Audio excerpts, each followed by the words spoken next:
अस्सलाम वालेकुम। आप देख रहे हैं खरासट। मेरा नाम मुबशर लुकमान है। एक व्हाट्सएप पे मुझे किसी ने क्लिप भेजा बहुत पहले, कोई 2-3 हफ्ते पहले, और एक साहब थे, एक रिक्शा चलाने वाले साहब थे, और वो गाना गा रहे थे और बड़े गुलाम अली खान की ठुमरी उन्होंने गाई, और क्या खूबसूरत उन्होंने गाई। खैर मैंने अपने दोस्तों को भी फॉरवर्ड की और अपनी टीम को भी कहा कि रिक्वेस्ट की कि इसका पता करें कौन है। इतने में मुझे मैसेज आया इंडिया से, जो शोरा आफाक हमारे कलाकार हैं, किसी तारुफ के मोहताज नहीं हैं, उनके पाकिस्तान में बड़े फैंस हैं, दलेर मेहदी साहब का। उन हमारे एक कॉमन फ्रेंड है ताहिर सरूर मीर, दलेर साहब का ताहिर मीर को मैसेज आया, ताहिर मीर साहब का मुझे आया कि जी दलेर साहब कह रहे हैं इस बंदे को ढूंढो, हमने इसका कुछ करें हम इसके साथ। अब वो हमने अपने सोशल मीडिया पे उसको पब्लिसाइज किया और मैंने ये रिक्वेस्ट की कि जहाँ इसको इतना फॉरवर्ड करें कि जो वो शख्स हो जहाँ तक हो वो उसको मिल जाए और वो हमसे रब्ता कर ले। और 2 दिन के अंदर ही अल्लाह का करना ऐसा हुआ कि 2 दिन के अंदर ही उन्होंने हमसे रब्ता किया। उनका नाम मोहम्मद असलम था, और जब उनसे बात हुई और हमारी टीम ने उनको कांटेक्ट किया तो बड़ा दुख हुआ उनकी सारी बात सुन के, लेकिन आज आपको वो सुनवाएंगे। लेकिन मीनवाइल उस 2 दिन के अंदर क्या हुआ कि दलेर मेहदी साहब ने पाकिस्तान में कॉल्स कर करके हमें बताया कि वो क्या करना चाहते हैं। मैं वो सरप्राइज़ नहीं तोड़ूंगा, मैं चाहूँगा कि दलेर साहब खुद ही वो आप लोगों को बताएं, तमाम पाकिस्तानियों को बताएं कि उनके जहन में क्या है। लेकिन जब ये फेसबुक पे लगाया तो लता जी, लता मंगेशकर साहिबा सुरों की मलका हैं, और यानी सुर तो उनकी लौंडी है बेशक, उन्होंने फेसबुक पे उस वीडियो के लिए एक मैसेज अपलोड किया। मैं आपको आपकी स्क्रीन पर दिखाता हूँ। उन्होंने कहा कि अभी अभी किसी ने ये वीडियो भेजी है, ये कोई रिक्शा चलाने वाला है, ऐसे वीडियो के साथ लिखा हुआ था, यानी उनका ये लिखा हुआ था उस वीडियो के साथ। सुनकर हैरान हो गई, महसूस हुआ कि ईश्वर कहां कहां अपना चमत्कार दिखाता है। आप भी सुनिए। मैं दिल से चाहती हूं कि यह कलाकार रिक्शा ना चलाए, माइक के सामने खड़ा हो। और जब ये लता जी ये बात कह दें तो मेरा ख्याल है इससे बड़ा पूरी दुनिया में गायकी के लिए मोहम्मद असलम को अवार्ड नहीं मिल सकता कि एक तरफ दलेर साहब, दूसरी तरफ लता जी, और आज जवाद अहमद साहब मेरे साथ बैठे हैं, ये भी बड़ी तारीफ़ें अभी उनकी कर रहे थे। लेकिन I am very please to present to you जनाब मोहम्मद असलम साहब, हमारे साथ कराची में मौजूद हैं इस वक्त। असलम साहब अस्सलाम वालेकुम। अस्सलाम वालेकुम। असलम साहब, आपसे तो मैं डिटेल सवाल करूंगा, लेकिन हमें इंडिया से खास तौर पे ज्वाइन किया दलेर मेहदी साहब ने आज के लिए। जवाद साहब आप भी उनको सलाम कर सकते हैं। दलेर साहब सत श्री अकाल, अस्सलाम वालेकुम, good morning, how are you sir? Good morning ji, वालेकुम सलाम। अस्सलाम वालेकुम सर। जनाब बसाब असलम साहब, ये जब ये वीडियो मुझे एक रबी पवार जी हैं, बहुत बहुत अच्छे म्यूजिक डायरेक्टर हैं, जिन्होंने दीवाने तो दीवाने हैं और सोनू निगम का लागे ना नजरिया, बहुत सारे बड़े बड़े गाने बनाए हैं। और उन्होंने मुझे पहले व्हाट्सएप पे भेजा वीडियो और कहा कि भाई ये देखो क्या हो रहा है। तो जब मैंने वो सुना गाना, फिर उनका मुझे कॉल आया रोकर कि भाई मेरा दिल करता है कि मैं म्यूजिक का काम ही छोड़ दूं। मैं कहा वैसी बात क्यों करते हो? बोलते पता नहीं यार ये आदमी कौन है, कहाँ गा रहा है, और ये बेचारा रिक्शा चला रहा है, ये उसको मतलब।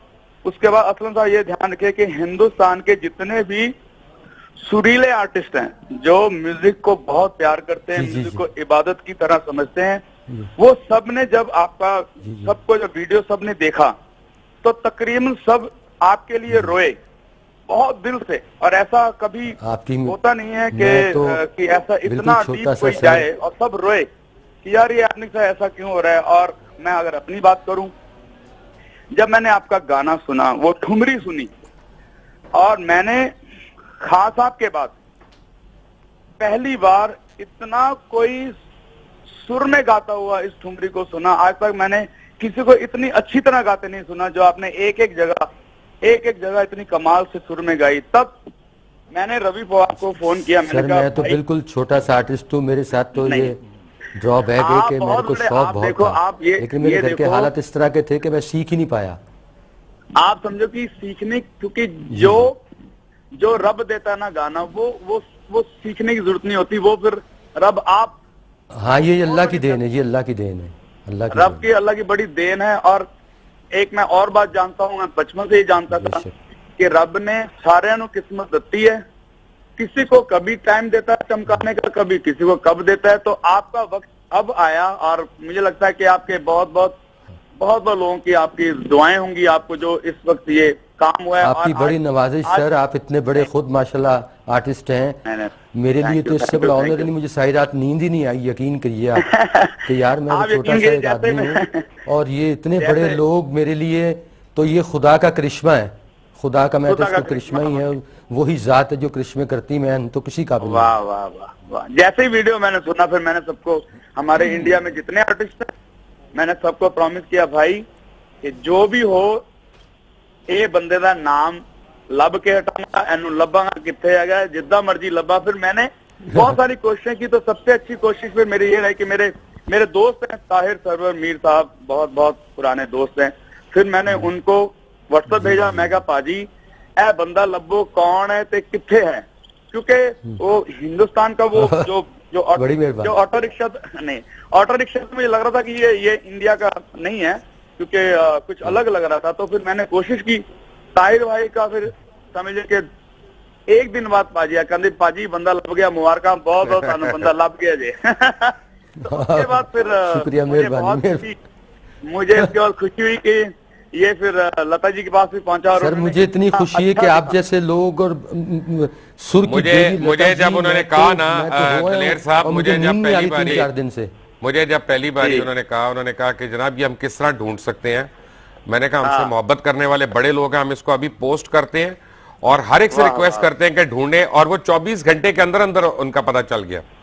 आप ये देखिए। वाह वाह वाह वाह वाह वाह वाह वाह। और बाकी अब ये है कि असलम साहब कि ठीक है, जिन्ना रब ने जिन्ना लिखिया थी वो दिन हुण कट गए ने तुहाडे, और हम लोग ये टीवी पे आप सबके मार्फत सब आवाम में ये कहना चाहते हैं कि आपका जहां दिल करे कि आपने 2 बेडरूम फ्लैट जो है आपको लाहौर में लेना है कि कराची में लेना है, आप अपने दिल की बात बताए, कराची में लेना, कराची में, तो वो जो 2 बेडरूम जो फ्लैट होगा वो मेरी तरफ से आपको मतलब नजराना होगा, गिफ्ट भी नहीं नजराना होगा आपके गाने के लिए। और वो फिर यही जिस हम टीवी चैनल पे बैठे हैं, ये फिर अपना चूज करेंगे। ताहिर सरवर मीर साहब वहां पे हैं जो मेरे भाई की तरह, सब वो देख रेख करेंगे जहां आपका दिल करेगा। तो बस ईद वाले दिन आपको घर की चाबियां मिलेंगी, वो आप बताइएगा लाहौर के कराची। दलेर साहब मेरी ख्वाहिश ये है, आपने जो काम किया, मैं इस पे तमाम पाकिस्तान की तरफ से आपका शुक्रिया अदा करना चाहूंगा। आपने हमारी बात की, लेकिन क्योंकि जो सुर होता है, जो सुर है ना, इसकी कोई बाउंड्री नहीं है और ये कहीं पे कैद नहीं हो सकता। ये जिस तरह आप इंडिया के सिंगर, आप हमारे भी सिंगर हैं, लता जी सिर्फ इंडिया की नहीं है, लता जी हमारी भी हैं, ठीक है ना, हम ओन करते हैं पूरी दुनिया। मैं चाहता हूं कि आपकी वजह से, आपकी वसातत से, क्योंकि आप पूरी दुनिया में आप माशाल्लाह ना सिर्फ जाने जाते हैं, पहचाने जाते हैं, बट आपका एक मकाम है कि आप असलम साहब को इंट्रोड्यूस भी करवाएं, इनको लगातार आमदनी इनकी कोई रेगुलर जो है ना वो जनरेट होनी चाहिए। पहले तो हुजूर कहते हैं ना, हमने जो हम खुद बहुत मतलब जमीन से बहुत मेहनत करके हम लोग उठे हैं, और उसके लिए पहले ये होता था कि एक घर बन जाए, एक घर बन जाए, एक फोन होना चाहिए था आर्टिस्ट को, फिर बाकी सारे काम होंदे रहंदे, वही बड़ा मुश्किल होता घर बनाना। तो मेरा है कि जो हम घर तो हो रहा है, उसके बाद हम लोग एक ऐसा बहुत अच्छा एक प्लेटफॉर्म बनाएंगे और ऐसा इनके लिए, असलम साहब के लिए, ताकि ये साल में 1 महीने के लिए इंडिया हम इनको बुलाया करेंगे, ताकि और जो लोग गाना गाते हैं, बच्चे तालीम लेना चाहते हैं, वो सिर्फ इनको सुने और इनकी ब्लेसिंग ले। ऐसा पूरा एक सिलसिला बनाएंगे म्यूजिक का और इनको माइक के सामने लेके आएंगे। ये मेरी बस अभी पहले शुरुआत की, अभी थोड़ा 2 ईद तक ये थोड़ा अपना सेहत को ठीक करें, अपना रियाज करें, मस्ती करें, और उसके बाद फिर सारे सिलसिले शुरू हैं। बिल्कुल बिल्कुल। असलम साहब, अगर आपने दलेर मेहदी साहब को कुछ कहना है तो इससे बड़ी नवाजिश सर, मैं किस दिल से आपका शुक्रिया अदा करूं। सर आप ये बात फनकार के साथ रखिएगा, बहुत बड़े इंसान हैं। आप ये ध्यान रखिएगा कि हम आपके फैन हैं, हम लोगों के लिए सिंगर बाद में, हम पहले आपके फैन हैं। आपने आपसे गुजारिश है कि बस हमें आप वो एक अस्थाई और अंतरा वो सुनाए जो आपने वो जो 3 व्हीलर में गाया था। वाह वाह।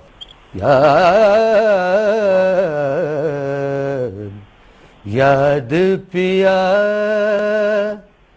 की आए ओ ये दुख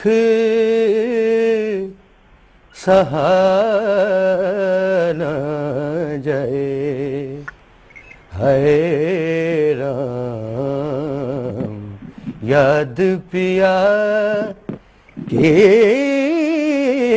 आए, बैरी कोयलिया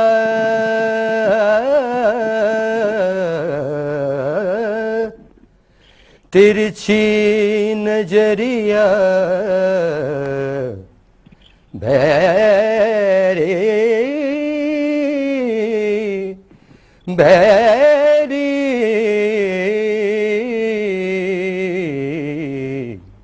बैरी कोयलिया ओ तिरछी नजरिया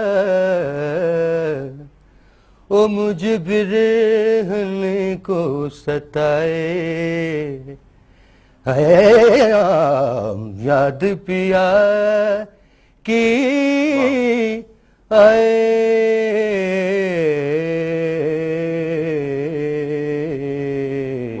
वाह सुभान अल्लाह। मैं सही रात तो सुता है नहीं जगह। मनु पता है सब के जब मैं इसलिए कह रहा हूँ कि ईद तक अब आप अपना रियाज करें, मस्ती करें, आराम से सोएं, टाइम से उठें, ताकि उसके बाद सारी दुनिया को एक नया गाना, नई चीजें सुनने को मिलेगी। और आपको ये बताऊं कि जो आप 3 व्हीलर चलाते थे उसके लिए भी ये जो आपने चलाया, तो ये कोई बुरी बात नहीं। मैं बहुत बहुत शुक्रगुजार हूँ उस 3 व्हीलर का भी जिसकी बदौलत आप पूरी दुनिया में चमके हो। नहीं तो ये 3 व्हीलर ना होता तो यहाँ तक सारी दुनिया में नाम ना जाता। क्योंकि मैंने भी अमेरिका में सैन फ्रांसिस्को में मैं पहले टैक्सी चलाता था। अपनी एल्बम रिलीज होने से पहले मैंने भी टैक्सी चलाई है। आप 3 व्हीलर के ड्राइवर रहे हैं, मैं टैक्सी का ड्राइवर रहा हूँ। पर बहुत बहुत शुक्रगुजार हूँ रब दा कि असी मिले और इन्ना सोहना साडे कोले सिंगर मिलिया सानू असलम जी। और पूरी दुनिया नू खुशी होगी अगे, ताकि जो सुनेगा तो बहुत बहुत मजा लेगा, दुआवां देगा। और मैं ताडे टीवी चैनल का भी बहुत बहुत शुक्रगुजार है कि तुसी आप सबने ढूंढने के लिए इतनी रातों रात आपने कहते हैं ना करिश्मा खड़ा कर दिया है। तो पूरे हिंदुस्तान को, पूरे पाकिस्तान आपका को बहुत शुक्रिया जो आपने इतनी मेरे लिए मोहब्बतें बांटी, आपने इतनी मोहब्बतें रखी, मैं तो बयान नहीं कर सकता जो मेरे दिल की हालत है। दलेर मेहदी साहब, thank you very much for joining us on behalf of channel 24।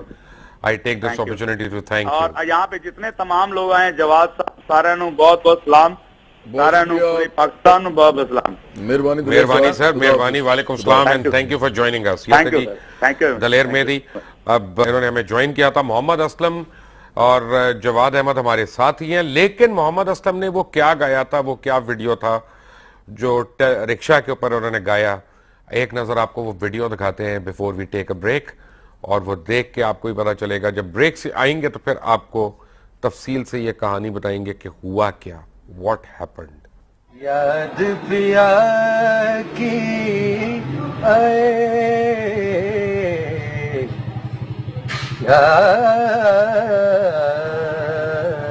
याद पिया की आए, वो ये दुख सहाना है राम याद किया कि आए।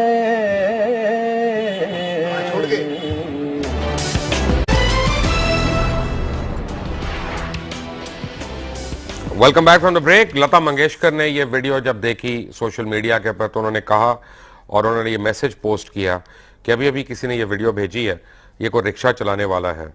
सुनकर हैरान हो गई हूं, महसूस हुआ ईश्वर कहां कहां अपना चमत्कार दिखाते हैं। आप भी सुनिए। मैं दिल से चाहती हूं ये कलाकार रिक्शा ना चलाए, माइक के सामने खड़ा हो। और साथ ही दलेर मेहदी साहब जो हैं उनको यानी उन्होंने हर जगह कॉलें करना शुरू कर दी इंडिया पाकिस्तान में। जब उन्होंने देखा रिक्शा कैसा है, तो उनका ये इंडिया का रिक्शा नहीं है, ये पाकिस्तान का लगता है। उन्होंने हमारे दोस्त हैं कॉमन फ्रेंड ताहिर सरूर, उनको कॉल किया। ताहिर सरूर ने हमें कहा, हमने सोशल मीडिया पे इसको एक कैंपेन के तौर पे रन किया कि किसी तरह इनसे रब्ता हो हमारा, वो हो गया, 24 घंटे के अंदर हो गया, अल्लाह का शुक्र है। और फिर दिलेर मेहदी साहब ने आज इनके लिए एक घर की अनाउंसमेंट की है और थॉट उनकी बड़ी अच्छी लगी मुझे। वो यानी उन्होंने कहा मैं नजराना दे रहा हूँ, उन्होंने ये नहीं कहा कि मैं गिफ्ट दे रहा हूँ, यानी उन्होंने कहा मैं नजराना दे रहा हूँ और ईद के दिन दूंगा ताकि ईद की खुशियां जो हैं वो हकीकी ईद की खुशियों में तब्दील हों। और दूसरी बात उन्होंने कहा कि बात यह है कि हम आपको इंडिया भी बुलाएंगे और एक महीने का वो हर साल इनको कॉन्ट्रैक्ट देना चाह रहे हैं जहां पे जाके ये वहां पे परफॉर्म भी करेंगे और बच्चों के आगे जो उनकी एकेडमीज में है वहां पे भी सुनाएंगे और उसके लिए इनको पे किया जाएगा। और उनका कहना यह था कि आर्टिस्ट की कोशिश होती है कि वो तिनका तिनका जोड़ के पहले घर बनाए, तो हम पहले अगर इनको घर दे दें, सर पे छत दे दें, तो इनको उन फिक्रों से आज़ाद कर दें ताकि ये अपने फ़न के लिए, अपनी कला के लिए जो है ये कुछ जाके कर सकें। What a brilliant thought and what a brilliant thought. अफसोस ये है कि हमारे मुल्क में ऐसे लोगों के लिए कोई जगह नहीं रही, ना कोई पहचान है। हमारे जो PNCA वगैरह है या आर्ट्स काउंसिल्स हैं, ये सारी बेकार हैं और सिर्फ ये हुकूमती या दमादों के लिए अच्छी हैं या खुशामदियों के लिए अच्छी हैं। बट मोहम्मद असलम का मैं कंप्लीट तारुफ कराऊंगा और इनसे मैं भी बात करूंगा। उससे पहले कुछ बातें जो आपको भी नहीं पता मैं आपको बताऊं और जवाद अहमद को भी नहीं पता कि मैं अभी कुछ डिस्क्लोज करने लगा हूं, वो बातें मैं आपको बताऊंगा। लेकिन जवाद, आपने सुना क्वालिटी बड़े गुलाम अली खान साहब की जो ठुमरी गाई है उन्होंने, अभी ठुमरी गाना बजाते खुद ये एफर्ट ही कितना बड़ा है, बड़ी मुश्किल सिन्फ है ये। और मतलब ठुमरी गाना, ख्याल गाना, ये हम लोगों के तो बस की बात है नहीं। ये बहुत ही ट्रेंड, क्लासिकली ट्रेंड लोग, माजरत के साथ कई सिंगर्स के पास में गाना भी बस की बात नहीं होती। बिल्कुल ऐसा है। लेकिन ट्यूनर जो है ना वो आजकल, मैं 2005 से मैं देख रहा हूँ, मैंने शुक्र है कि मैंने 3 एल्बम्स जो निकाली थी ना वो 2000, 2001, 2003 में निकाली थी, तो वो उससे ट्यूनर होता नहीं था। तो अब मैं आपको बताऊं कि अब तो ट्यूनर जो है उसके बगैर आप गा ही नहीं सकते, क्योंकि अगर एक बंदा यूज करता है तो आपको भी करना पड़ता है, क्योंकि वो तो इमैक्युलेट होता है ना, वो बिल्कुल एक्यूरेट देता है आपको, उस लाइन, सुर की लाइन के ऊपर खड़ा कर देता है। अब आप क्या करेंगे, अब जो बेचारा नहीं ट्यूनर इस्तेमाल करेगा वो मारा जाएगा। टेलीविजन चैनल्स हैं, रेडियो है, और भी जितनी भी चीजें हैं, ये सारी इनका कैपिटलिस्ट ओनरशिप है, लेकिन ये पब्लिक प्लेटफॉर्म नहीं क्रिएट करते। सोशल मीडिया जो इसकी भी कैपिटलिस्ट ओनरशिप है आखिरकार, तो देखें फेसबुक भी किसी आदमी ने पैसे कमाने के लिए बनाई है at the end of the day, WhatsApp वगैरह वगैरह वगैरह, लेकिन इनका पब्लिक प्लेटफॉर्म होना ये असल में इस चीज को इंश्योर कर रहा है कि कोई भी आदमी, कोई भी औरत, कोई भी बच्चा, कोई भी टैलेंट रखता है, कोई भी ट्रेड रखता है, वो अपने आप को फ्लॉन्ट कर सकता है इसके ऊपर। अच्छा, वो आप जैसे लोगों पे अब डिपेंड करता है जो कि बड़े कॉन्शियस है इस मामले में कि यार चीजें अगर कोई अच्छी उसे कहते हैं ना एक खास लेवल की, स्टैंडर्ड की कोई हमें मिल जाए तो हम उसको प्रोजेक्ट करें। तो मैं समझता हूँ कि ये जो प्रोग्राम आपने आज किया है, ये वो मिसिंग लिंक को जोड़ता है कि सोशल मीडिया और फिर जो आपस की बात है। अब जो सोशल मीडिया है ना, क्योंकि उस पर यूथ बहुत है, देखे ना सोशल मीडिया की स्ट्रेंथ क्या है, यूथ। और यूथ हमारी जो है ना हमसे बहुत बेहतर है और हमसे बहुत ज्यादा कॉन्शियस है, एजुकेटेड है, उनका वर्ल्ड एक्सपोजर भी ज्यादा है, चाहे पॉलिटिक्स से बात करें, चाहे एंटरटेनमेंट में बात करें, चाहे, और बड़ी क्लियर उनकी ओपिनियंस है कि जब भी हमको प्रोग्राम करते हैं ना, सोशल मीडिया की पल्स से हमें पता चल जाता है हमने क्या किया है, गंद किया है, सही किया है, अच्छा किया है।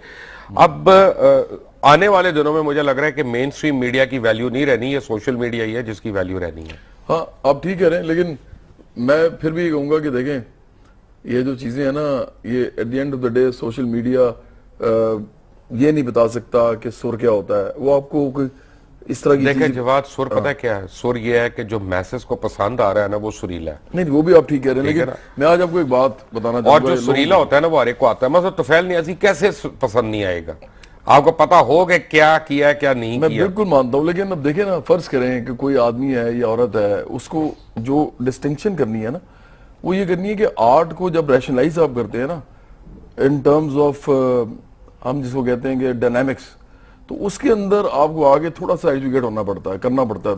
जब हम गिटार को ट्यून करते हैं ना, तो जो गिटार को ट्यून कर रहा होता है उसको पता होता है कि वो ट्यूनिंग जो है उसके जो कान बता रहे हैं, जिसके साथ वो ट्यून कर रहा है कीबोर्ड के नोट के साथ, उसके साथ ट्यून करना एक ठीक ठाक काम है और आदमी नहीं कर सकता। अब वो जो सेंस है उसकी वो डेवलप होते होते बड़ा रस्सा लग जाता है। मैं नाम नहीं ले रहा, मैं आप जो बात बताने लगा हूं वो जवाद अहमद और आप साहब को बड़ा शॉक लगेगा, और मैं जो बार बार कह रहा हूं कि मेन स्ट्रीम मीडिया मेरे लिए मर चुका है, और बड़ी क्लियरली मैं कह रहा हूं। उसकी वजह यह है कि चले मैं नाम नहीं लेता, मैं थोड़ी सी लोगों की रिस्पेक्ट कर लेता हूं इस बहाने, हालांकि वसूलन तो ले लेना चाहिए। असलम साहब एक टेलीविजन में गायक के तौर पे एम्प्लॉयड रहे हैं और बहुत अरसा इन्होंने उनके लिए गाया, फिर ये हो गए बीमार। ये बीमार हो गए तो उस चैनल को लगा कि इनकी बीमारी पे पैसा खर्च होगा, इनको कहा गया कि तुम रिजाइन कर दो, तुम अब हमारे काम के नहीं रहे। और 4 साल में इनके पास जो कुछ था और इनके बहन भाइयों के पास था वो सब कुछ लग गया, बिक बिका गया। उसके बाद किसी दोस्त ने इनको एक रिक्शा दे दिया कि चलो तुम इससे कमाई कर लो, और इन्होंने वो रिक्शा चलाना शुरू हो गए। मेन स्ट्रीम मीडिया ने एक कलाकार के साथ जो किया वो मैंने आपको बता दिया, और ये सोशल मीडिया है जिसके थ्रू ये उठे दोबारा, और फिर लता जी और दलेर मेहदी और इन सारों ने रिकॉग्नाइज की।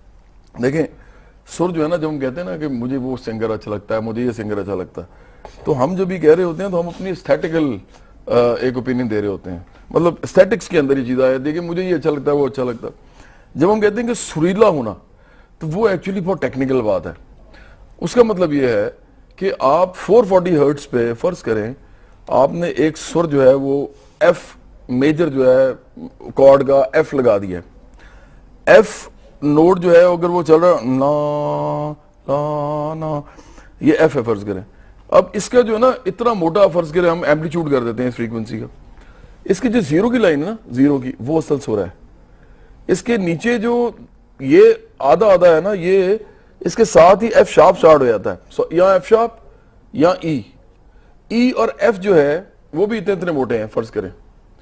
तो ये जो बिल्कुल दरमियान की लाइन है ना, ये असल सुर है, इसको एब्सोल्यूट सुर कहते हैं। जो बंदा इसके इर्द गिर्द फिरेगा ना वो ज्यादा सुरीला होगा, जो दरमियान में आ जाएगा वो तो खैर। तो बात ये है कि आम टाइम पे आप तो माशाल्लाह एक टेक्निकल आदमी है ना, 440 जो है ना मेगाहर्ट्ज की आप बात, ये गोरे ने सबसे पहले माइकल जैक्सन का जब गाना आया था बिली जीन, उसके ऊपर उन्होंने किया था, और उसके बाद उन्होंने इसको स्टैंडर्डाइज कर दिया कि हर गाना जो है ना वो कान को अच्छा लगता है, हर कीबोर्ड के ऊपर 440 जो है ना वो उसके ऊपर उन्होंने सिंक कर दिया लाके। लेकिन आपको अब एक और बात बताता हूं, एक चीज होती है सुरीला, जैसे बड़े गुलाम अली खान, उनसे ज्यादा सुरीला कौन होगा, या रोशन आरा बेगम, इंतहा की सुरीली। लेकिन एक चीज होता है रसीला, जरूरी नहीं जो सुरीला हो वो रसीला भी हो, और बड़े कम लोग होते हैं जैसे लता जी हैं दोनों, कि जो सुरीले भी हो और रसीले भी हो, जैसे मैडम सुरीली भी और रसीली भी, ठीक है ना। तो जरूरी नहीं कि सुरीला आदमी रसीला और मैसेज को पसंद आए। ये बात मैं आपकी बिल्कुल मानता हूँ। यहाँ पे स्टैटिक्स का मामला आ जाता है ना। हाँ। अगर आप लगाओ, यहाँ पे एजुकेशन का भी है ना, सुर का लगाओ नहीं है ना अगर आपका, तो आप जितने मर्जी वो आप बड़े ब्लैंड किस्म के सुरीले होंगे। हाँ। तो बिल्कुल ठीक बात। हाँ। अच्छा जी, असलम भाई मुझे ये बताएं कि आपको पहले मैं एक और, अगर आप चाहें तो मैं आपको एक छोटी सी खुशखबरी दे दूं। हमने आपके लिए एक अरेंजमेंट की है खरा सच वालों ने और एक कंपनी के थ्रू, कि जब तक आपका जरिया मुआश बाकायदा तौर पे शुरू नहीं हो जाता, हम लोग, आप हमारे दोस्त के तौर पे, हम लोग will take care of you. खरा सच की टीम जो है ना वो आपको किसी के आगे इंशाल्लाह हाथ नहीं फैलाने देगी, आप हमारी टीम का हिस्सा हो गए हैं आज से। और अभी मैं जब प्रोग्राम खत्म होगा तो मैं आपको इसकी तफसीलात दूंगा, मैं टीवी पे देना नहीं चाहता, वो अच्छा नहीं लगता, लेकिन यह है कि आपको मैं बताऊंगा कि आज के बाद आपको कभी, आप जब भी करेंगे ना, जो भी करेंगे माइक के आगे करेंगे, उसके अलावा आपको जरूरत नहीं पड़ेगी कुछ और करने की इंशाल्लाह। लेकिन मुझे ये बताएं, आपने क्या बाकायदा सीखा भी है? सर जी, मैंने आपसे यही अर्ज किया था ना कि मैं उस्ताद हमीद अली खां फ़तेह अली खां हैं हैदराबाद में, प्राइड ऑफ परफॉर्मेंस, तो मैं उनसे सीखने के लिए जब गया तो 1 महीना में जाता रहा, तो उन्होंने मुझे रहने का तरीका बताया खान साहब ने।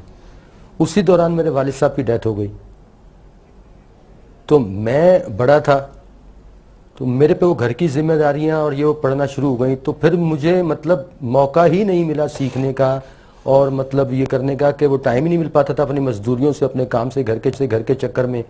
लेकिन उसका फिर ये था कि मैं अच्छे लोगों को, मेहदी साहब, गुलाम अली साहब, लता जी, बड़े बड़े लोगों की कैसेटें सुनता था और कोशिश करता था उस तरह गाने की। तो समझ लें कि ये ही मेरा रियाज था। कभी कभी मौका मिल जाता था तो जो उस्ताद ने सरगम सारे गामा का जो रियाज मुझे बताया था, ये बेटा इस तरीके से किया करो, वो करता था। मेरी बदनसीबी कि मेरे पास वो टाइम ही नहीं बन पाया कि मैं मतलब क्लासिकल सीख सकूं, हालांकि मुझे शौक इसी चीज़ का था।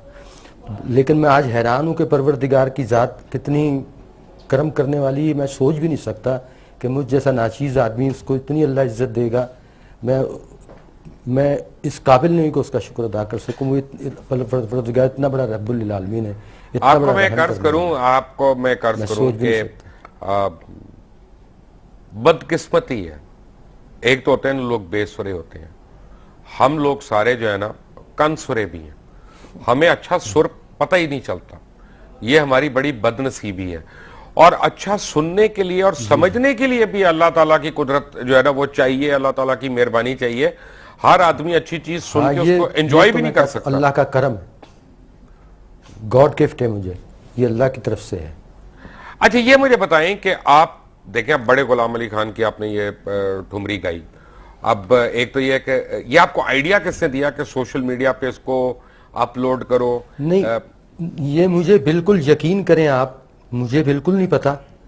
मैं मतलब मेरे घर की गली के अंदर आगे एक बड़े साहब रहते थे, तो मैं जब भी रात को गुजरता था तो उन्होंने पूरी कैसेट के ऊपर मेरे बचपन में ये ठुमरी लगाई होती थी और यही सुनते रहते थे वो। तो मुझे शौक तो था, मैं उनके पास जाके बैठ जाता था, अक्सर मैं जा के बैठता था। तो ये स्थाई अंतरा थोड़ा सा मेरे जहन में बैठ गया और मैं इसको गुनगुनाता रहता था बचपन से ही। तो अच्छा, ये जो हुआ है मुझे तो बिल्कुल नहीं पता था कि मैं एम रक्शे में बैठा हुआ, मेरा मूड है, मेरे को एम याद आ गई तो मैंने ये ठुमरी गाना शुरू कर दी रक्शे में। अब ये मुझे बिल्कुल नहीं पता कि किसने ये यानी वीडियो बनाई और किसने ये क्लिक डाला। ये जब मंजर आम पर आई, लोगों ने बताना शुरू किया तो मैं खुद हैरान हो गया। मैंने कहा ये कब हुआ, किसने किया? मैं कभी कभी मतलब खाली बैठा हुआ रक्शे में, बंदा गा रहा है अपने मूड में ऐसे ही, जैसे कुछ सवारी नहीं कुछ नहीं तो बैठा, लेकिन वो अननोन शख्स बना लिया, वो अननोन मर्द या औरत जिसने ये आपकी वीडियो बनाई और अपलोड की, मैं समझता हूं कि वो सलाम का मुस्तहिक है। जवाद अहमद हमारे साथ है, मोहम्मद असलम साहब भी हमारे साथ हैं। एक ब्रेक के बाद, ठीक है ब्रेक।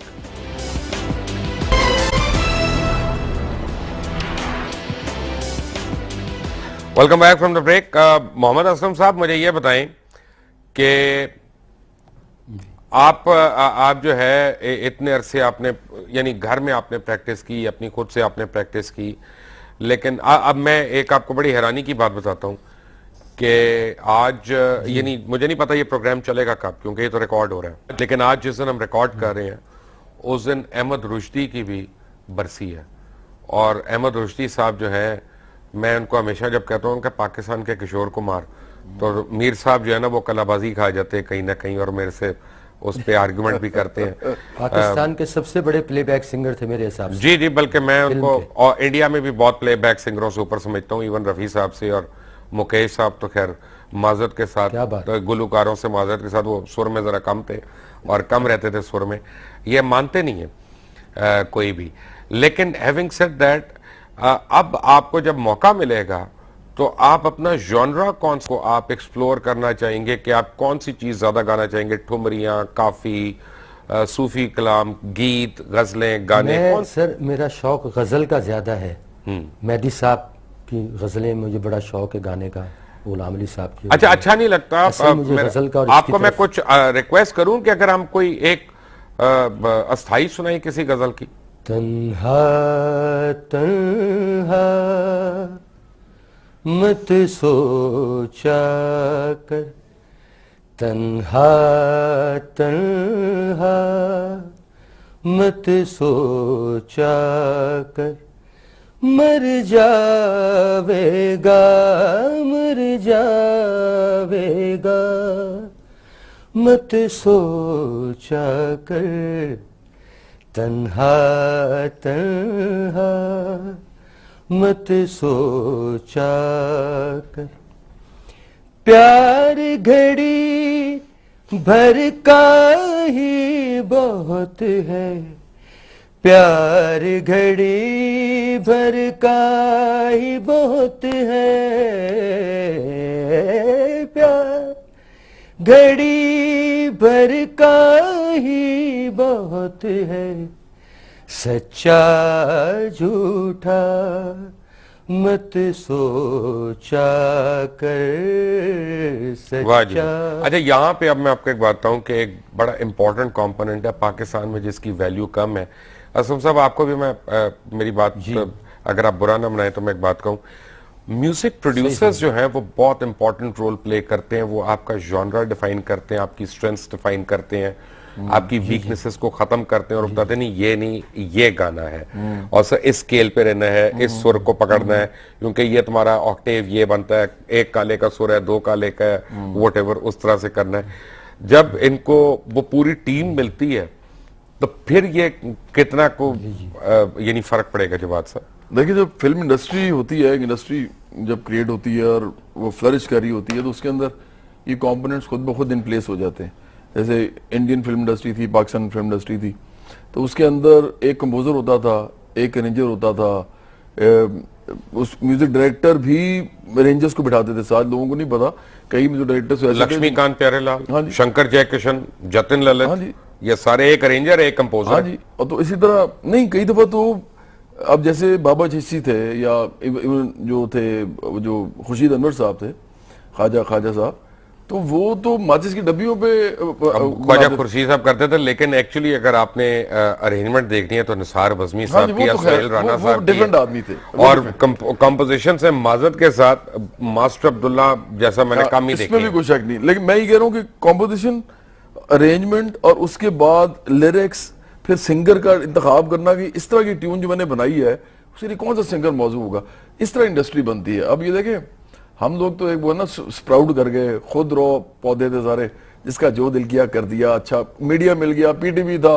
अकेला चैनल था। आप शुक्र करें कि फिल्म इंडस्ट्री नहीं थी, अगर होती तो आप में से कोई भी सिंगर ना होता। मैं लोगों को ये बताता हूँ कि देखें, अबरार की भी लॉटरी निकली हुई है, आपकी भी, सारों की लॉटरियां निकली हुई है यहाँ पे। मैं तो ये कहता हूँ कि सारी पॉप इंडस्ट्री पाकिस्तान की जो है ना, उसको असल में गाना सीखना जो है आर्ट फॉर्म के तौर पे वो तो सीखना चाहिए, इसमें कोई शक नहीं है। मैं बिल्कुल नहीं कहता कि ऐसा नहीं है, लेकिन मैं ये जरूर कहना चाहूंगा कि पाकिस्तान की जो पॉप इंडस्ट्री है, आप अगर प्लेबैक सिंगर होते, इमरान खान अगर एक्ट कर रहे होते तो उनके प्लेबैक सिंगर बनना था आपने, और तो किसके लिए आपने प्लेबैक? फैसल रहमान के लिए नहीं होना था। हाँ, देखें किशोर कुमार साहब जो थे, उन्होंने राजेश खन्ना और अमिताभ बच्चन और देवानंद, इन तीनों पे बहुत ज्यादा अच्छा गाया है। लेकिन मुझे सबसे अच्छा लगता है जब वो अमिताभ बच्चन के लिए गाते हैं, क्योंकि उनकी आवाज उस वक्त बड़ी हैवी सी हो गई थी। और खैर बहरहाल ये तो बड़े सेटिक्स के सारे मामले हैं आपके, आप चूंकि इन चीजों के अंदर तबाजबाई करते रहते हैं, आपका शौक भी है, इसलिए आप ठीक कह रहे हैं ये बात। लेकिन बहरहाल पॉप इंडस्ट्री हमारी इसलिए बनी थी क्योंकि पाकिस्तान की फिल्म इंडस्ट्री खत्म हो गई थी, मतलब डाउन स्लाइड पे थी, एक गैप प्रोड्यूस हो रहा था, एक वो वैक्यूम क्रिएट हो रहा था, उसको हमने फिल किया जाके। तो उसमें तो हम लोग कौन से कोई सीखे से गए थे, हम तो ऐसे ही बस सबने शुरू कर दिया। असलम साहब, हम प्रोग्राम खत्म करने से पहले अगर आपने कोई मैसेज देना हो पाकिस्तान, तो ये आपके लिए हाजिर है, और जो भी आप कहना चाहें। मेरा मैसेज ये है कि यहाँ जो भी अच्छे आर्टिस्ट हैं, डिजर्विंग हैं, उनको ऊपर लाया जाए, उनकी सपोर्ट की जाए, उनको गवर्नमेंट की सरपरस्ती भी हासिल हो, ताकि जो हमारा असल कल्चर है या हमारे असल जो लोग हैं इस आर्टिस्ट, वो गुर्बत की हालत में या परेशानी की हालत में अपने फ़न से दूर ना हो जाए, ताकि हमारा जो एशियन फ़न है, जो हमारा गाना बजाने का अंदाज़ है, वो ज़िंदा रहे। तो ऐसे लोगों को आगे आना चाहिए और ऐसे लोगों को आगे लाना चाहिए कि जो वाकई सीखे पूछे हुए लोग हैं, जिन्होंने मेहनतें की लेकिन उनको कोई प्लेटफार्म ना मिल सका। तो जिस तरह मुबश्शिर साहब आपने इस बुलाकर आप लोगों को बता रहे हैं, अल्लाह करे सबको ये तौफीक हो कि इस तरह के अच्छे लोगों को तलाश करके उनके लिए प्लेटफार्म मुहैया किया जाए, ताकि हमारे मुल्क का जो अपना असल म्यूज़िक है वो ख़त्म ना हो। वरना इस तरीके से तो जब ये लोग आगे ही नहीं आएंगे तो ज़ाहिर आस्ते आस्ते पीछे चला जाता जाएगा। जो लोग वाकई जिन्होंने सीखा या मेहनत की है बेचारे, उनके लिए तो बहुत यानी तंग राहें हो जाएंगी ना। तो इसलिए मेरी रिक्वेस्ट है कि आप लोग ऐसे लोगों की पजीराई करें, ऐसे लोगों को आगे बढ़ाएं, बहुत बहुत शुक्रिया, मेहरबानी। जवाद भाई, क्लोजिंग स्टेटमेंट सर। मैं पहले तो बहुत मुबारक दूंगा असलम साहब को, और आपको क्रेडिट दूंगा। ये क्रेडिट मेरा नहीं, ये मीर साहब का क्रेडिट है। इन सब का, मीर साहब का भी, आपका भी, मैं अकेला नहीं ले सकता, बहरहाल ये चैनल का भी, और सोशल मीडिया का सबसे ज्यादा। और मैं समझता हूं कि अगर ये इनको अगर रिकॉर्डिंग्स ये करेंगे तो उसमें फैसिलिटेट किया जाए तो बड़ी अच्छी बात है। नहीं, वो तो अब मैं एक बात आपको बता दूं जो मैंने अभी इनको नहीं कही पूरी बात।